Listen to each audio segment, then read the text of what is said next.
Hello students, मैं अतुल कुमार फिर से एक नई क्लास के साथ। हम लोग जो मोस्ट आईएमपी क्वेश्चनों की सीरीज कर रहे थे, इसका ये पार्ट सेकंड है। तो प्रश्न 5 तक पिछले क्लास में हमने कर चुके थे। अब इसके बाद प्रश्न 6 से देखते हैं। तो प्रश्न 6 क्या कह रहा है, आकृति दी गई है, इसमें क्या PQ समांतर है RS के, तो सिद्ध कीजिए कि ये दो त्रिभुज जो है POQ समरूप होंगे त्रिभुज SOR के, मतलब ये वाला त्रिभुज इसके इस त्रिभुज के समरूप होगा। तो देखते हैं इसको कैसे करते हैं।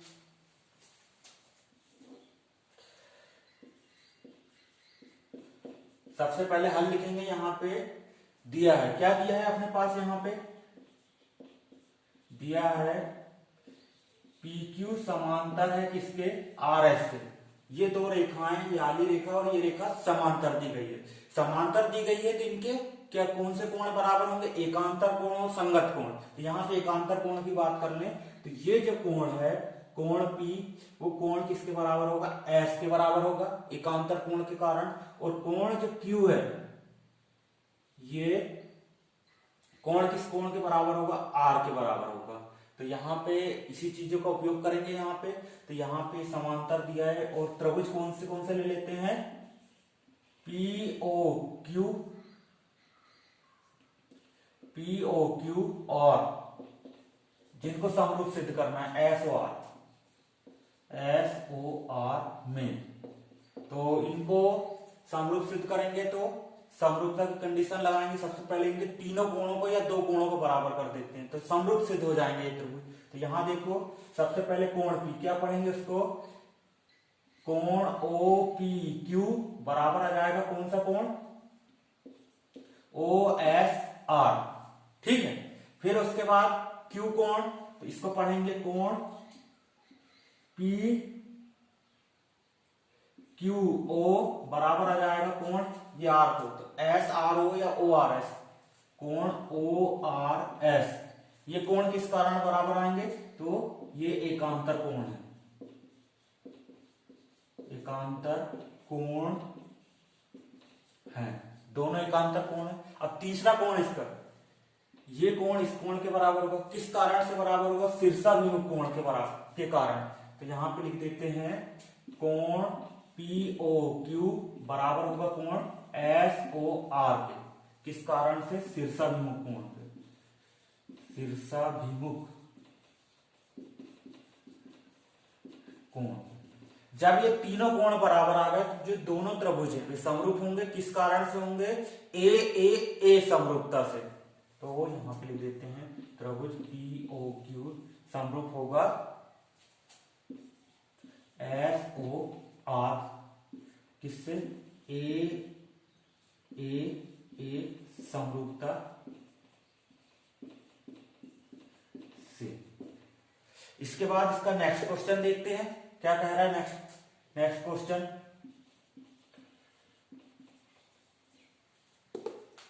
प्रश्न 7, आकृति में क्या कौन सा कोण ज्ञात कीजिए, कोण P ज्ञात कीजिए।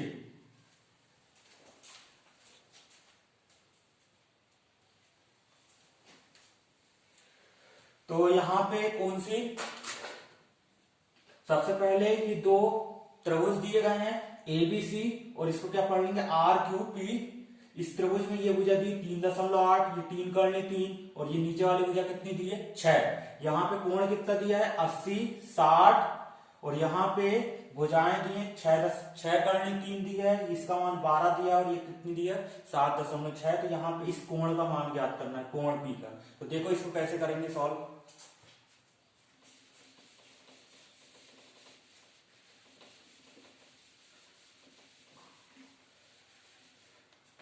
यहां पे सबसे पहले दो त्रिभुज ले लेते हैं। तो यहां पे कौन कौन से त्रिभुज लेंगे, त्रिभुज ABC और त्रिभुज क्या RQP में,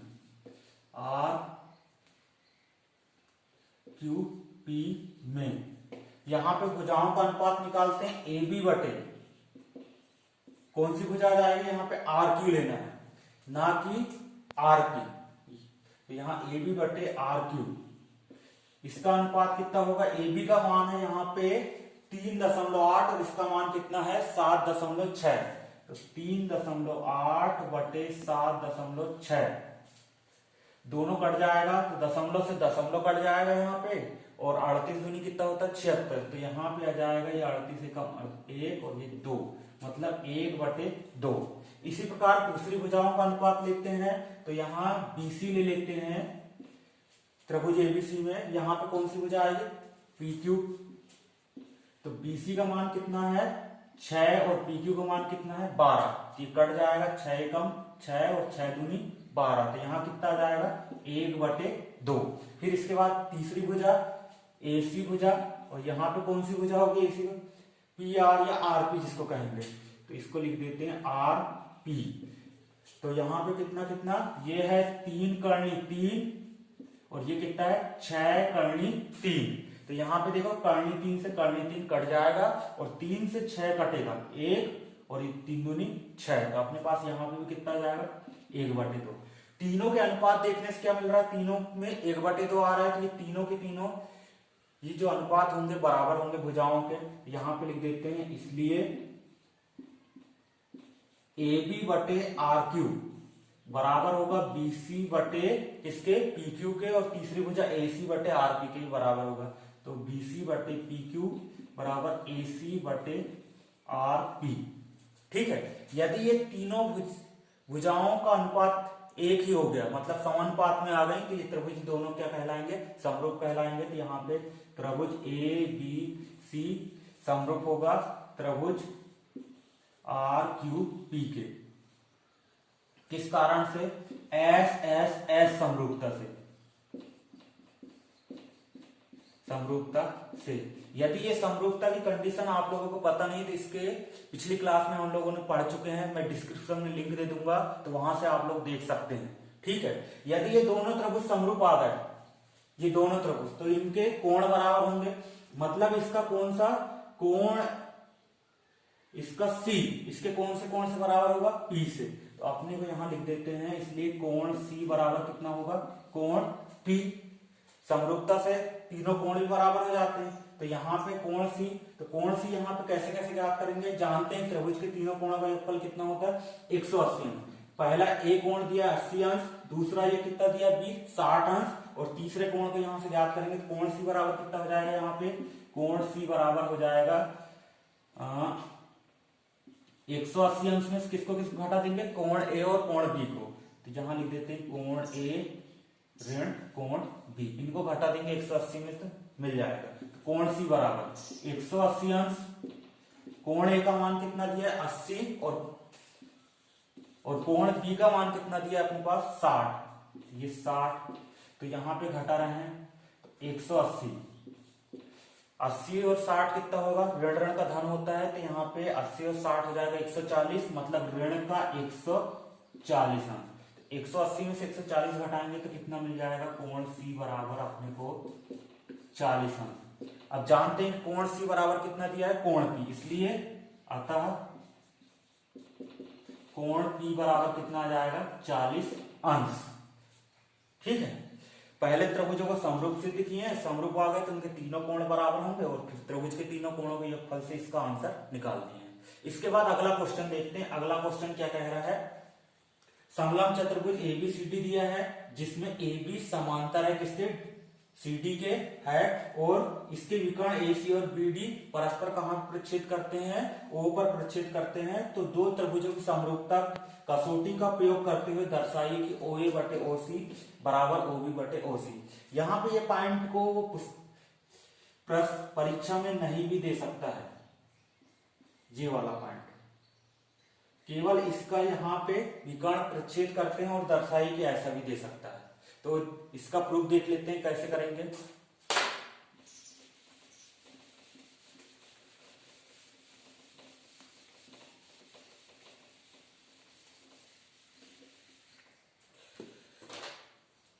सबसे पहले समलंब चतुर्भुज बनाएंगे, तो समलंब चतुर्भुज बनाते हैं एक,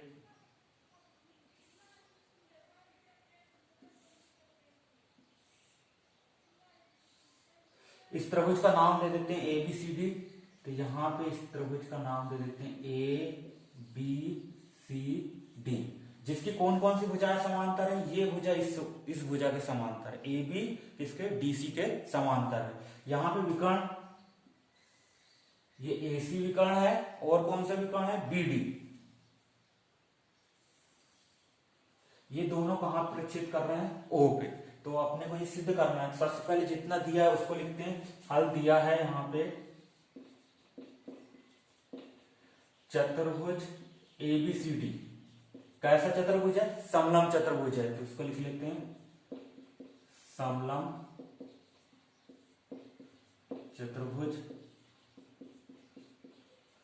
है, जिसमें क्या क्या दिया है समांतर अपने को, AB समांतर है किसके, DC के।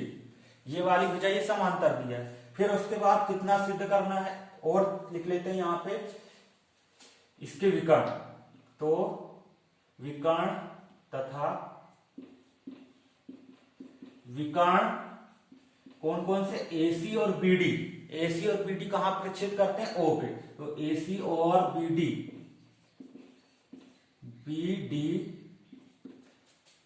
बिंदु या केवल और केवल O पर प्रतिच्छेद करते हैं, प्रतिच्छेद करते हैं। तो यहां प्रतिच्छेद करते हैं। सिद्ध क्या करना है अपने को, सिद्ध करना है ये OA बटे OC बराबर कितना आना चाहिए, OB बटे OC। ये चीज सिद्ध करना है। तो यहां पे इसके बाद इसको देखते हैं यहां पे उत्पत्ति। उत्पत्ति में यहां दो त्रिभुज लेंगे। कौन कौन से दो त्रिभुज लेंगे, एक ये वाला, इसको क्या पढ़ेंगे AOB, और ऊपर वाला क्या COD। तो यहां पे ये आ जाएगा, कुछ गलत है कि यहां पे प्रश्न में,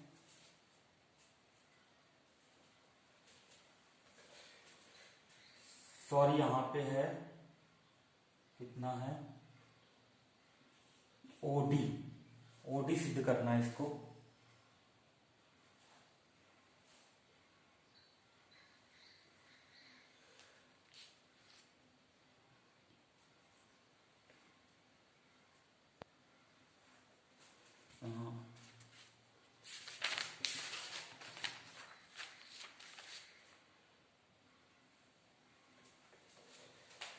यहां पे थोड़ा सा गलत लिखा गया है, ये OB बटे OD है, OB बटे OD।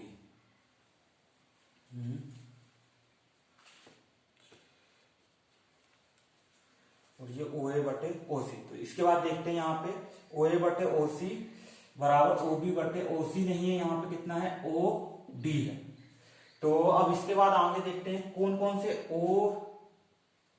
OA बटे OC ये त्रिभुजों को समरूप सिद्ध करना है। यहाँ पे कैसे समरूप सिद्ध होंगे, यहाँ पे जानते हैं हम, ये दोनों रेखाएं कैसी हैं, समांतर है। दोनों रेखाएं समांतर हैं तो किस इनके कौन से कोण बराबर होंगे, एकांतर कोण बराबर होंगे। मतलब ये वाली जो रेखाएं हैं तो इसका ये कोण यहां पे इस कोण के बराबर होगा, ठीक है। फिर वैसे ही ये जो कोण है कोण D, इसके कौन से कोण के बराबर होगा, कोण B के।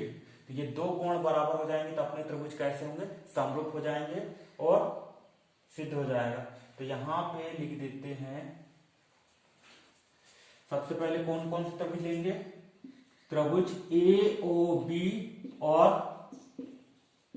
त्रिभुज कौन सा COD में। COD में क्या अपने पास कोण A को क्या कहेंगे, कोण OAB बराबर होगा कौन से कोण के, कोण OCD के। और दूसरा कौन सा कोण, ये B कोण, तो इसको पढ़ेंगे कोण OBA बराबर होगा कौन से कोण के, ODC के। किस कारण से बराबर होंगे, तो ये एकांतर कोण है।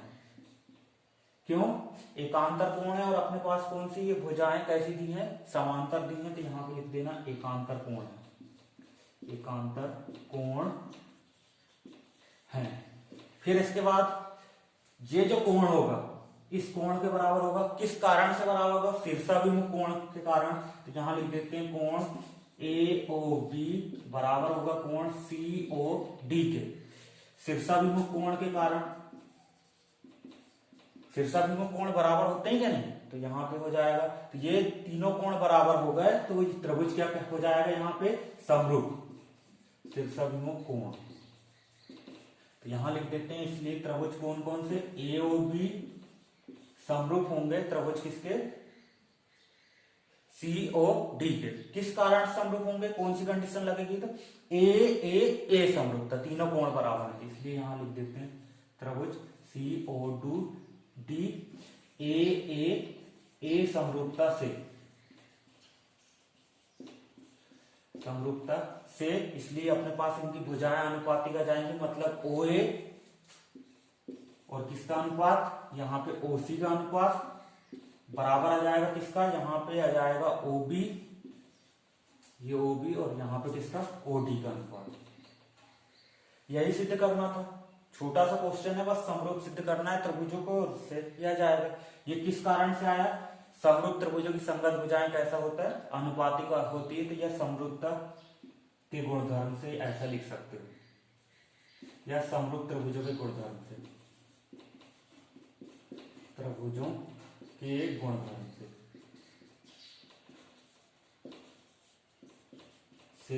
इसके बाद अगला क्वेश्चन देखते हैं, तो अगला क्वेश्चन क्या कह रहा है,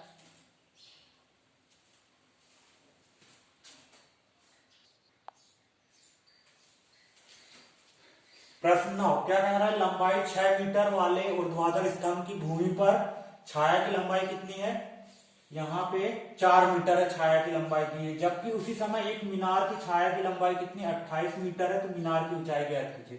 तो इस सवाल को देखते हैं यहाँ पे हल। सबसे पहले इस सवाल का चित्र बना लेंगे।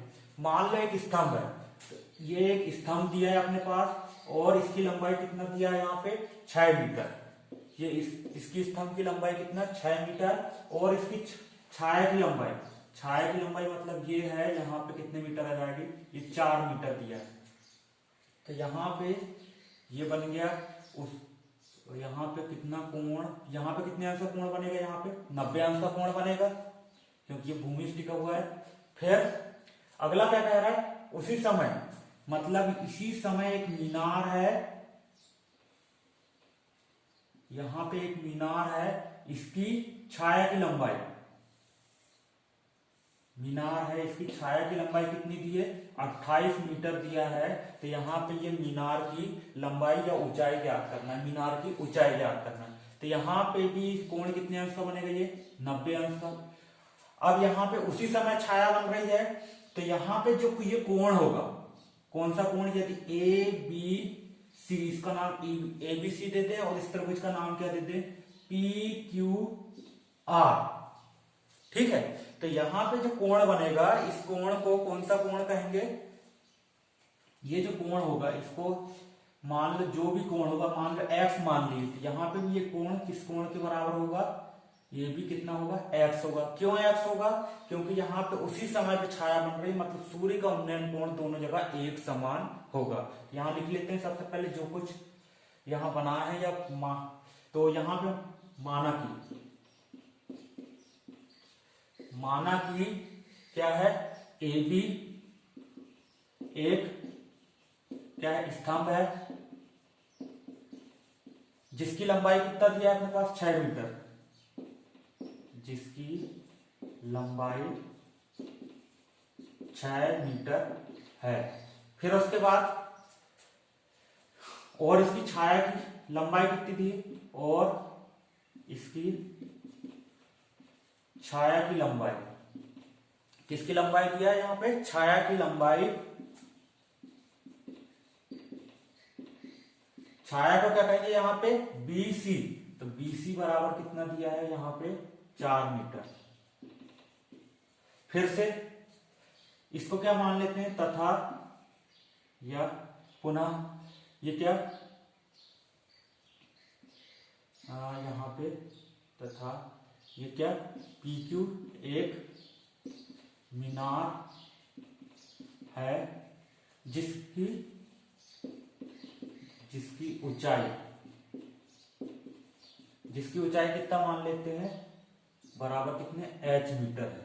ये भी कहां से आया, आपने यहां मान लिए, इसको माना, जिसकी ऊंचाई h मीटर है, तथा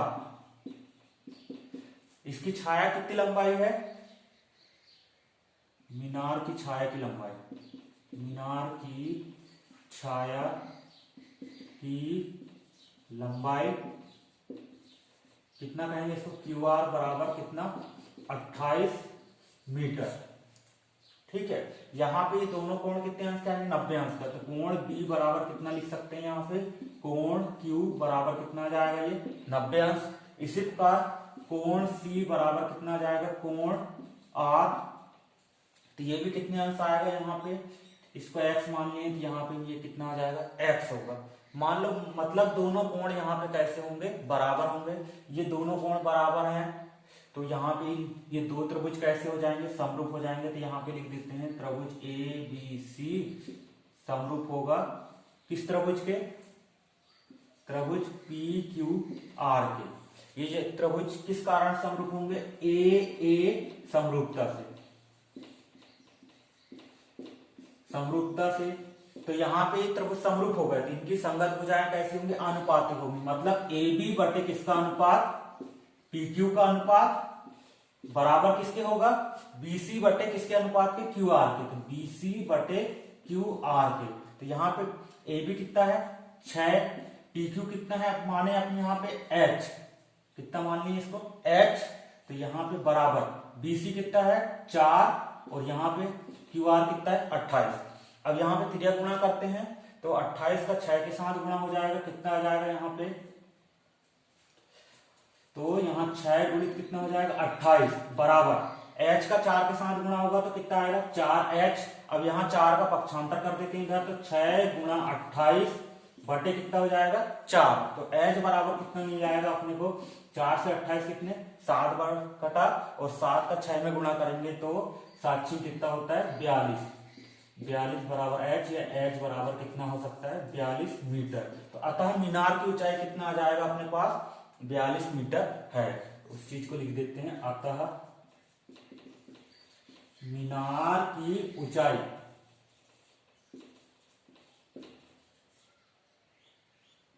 42 मीटर है। इसके बाद नेक्स्ट सवाल देखते हैं। इसका नेक्स्ट सवाल क्या कह रहा है, एक त्रिभुज एबीसी की भुजा कौन से बीसी पर, इसको यहां पे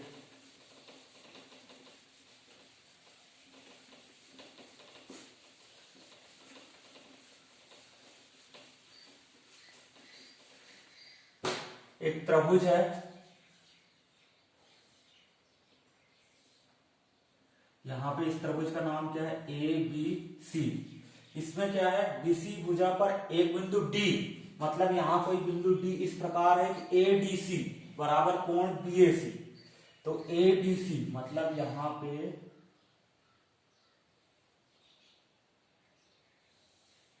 इस प्रकार का कि यहां पे जितना भी कोण बन रहा है ये कोण कहां पे बनेगा, डी बिंदु यहां पे बनना चाहिए। यदि यहाँ 50 अंश का बनेगा तो यहाँ पे कितने अंश का कोण बनना चाहिए 50 अंश का। ये कोण बराबर है तो दर्शाइए कि सी ए का वर्ग बराबर C B into C D. तो यहाँ पे कुछ नहीं करना है, दो त्रिभुजों को समरूप सिद्ध करना है। तो यहाँ सबसे पहले लिख लेते हैं, दिया है कौन से त्रिभुज, त्रिभुज ए बी सी में की भुजा बीसी पर, की भुजा बीसी पर एक बिंदु डी इस प्रकार है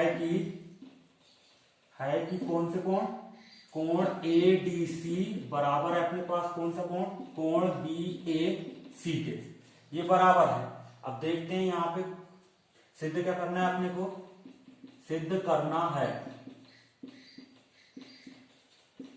करना है अपने को कौन सा, सी ए का वर्ग बराबर कितना आना चाहिए C B into C D, C B into C D. यहां उत्पत्ति में देखते हैं क्या कह रहा है, उत्पत्ति तो यहां पे कौन कौन से दो त्रिभुज लेंगे। सबसे पहले लेंगे त्रिभुज एबीसी और दूसरा त्रिभुज क्या लेंगे यहां पे डी ए सी, कितना लेंगे डी ए सी। तो डी ए सी नाम ध्यान से देखना, डी ए सी वाला लेंगे दूसरा त्रिभुज। तो यहाँ पे इसका क्या हो जाएगा, कोण बराबर दिया है तो इसको लिख देते हैं ADC, या यहाँ पे मतलब इसका ये त्रिभुज का याला कोण इसके ये कोण के बराबर है, तो मतलब इसकी ADC बराबर कोण कितना BAC, ये हो गया। दूसरा क्या जाएगा, यहाँ पे दोनों त्रिभुजों में कोण C कॉमन है, तो यहाँ पे कोण C को क्या पढ़ेंगे, सबसे पहले बड़े वाले त्रिभुज में तो क्या पढ़ेंगे ACB, और छोटे त्रिभुज में इस कोण को क्या पढ़ेंगे ACD। ACD ये किस कारण से आएगा, उभयनिष्ठ कोण, उभयनिष्ठ कोण है, और ये कहां से, ये दिया है से आया अपने पास। यदि ये दोनों कोण बराबर होंगे तो अपने त्रिभुज क्या होंगे, समरूप होंगे। तो यहां त्रिभुज ABC समरूप हो जाएगा त्रिभुज किसके, DAC के। किस कारण समरूप होगा, AA समरूपता से, AA समरूपता से। तो ये समरूप आ गए तो इनकी संगत भुजाएं कैसी होंगी, अनुपातिक होंगी। मतलब ABC त्रिभुज में कौन सी भुजा, यहाँ पे AC भुजा, और ये त्रिभुज में कौन सी भुजा आ जाएगी, मतलब नाम से देख लेते हैं, यहां से AC, यहां से कौन सी भुजा आएगी DC, यहाँ पे AC भुजा का अनुपात इसके किस कौन सी भुजा से बराबर होगा, ये DC या इसी को CD कहेंगे। और यहाँ पे फिर से यहाँ पे कौन सी भुजा, ये भुजा मतलब BC भुजा, ABC त्रिभुज में BC भुजा किसके अनुपात के बराबर आ जाएगी, यहाँ पे AC के।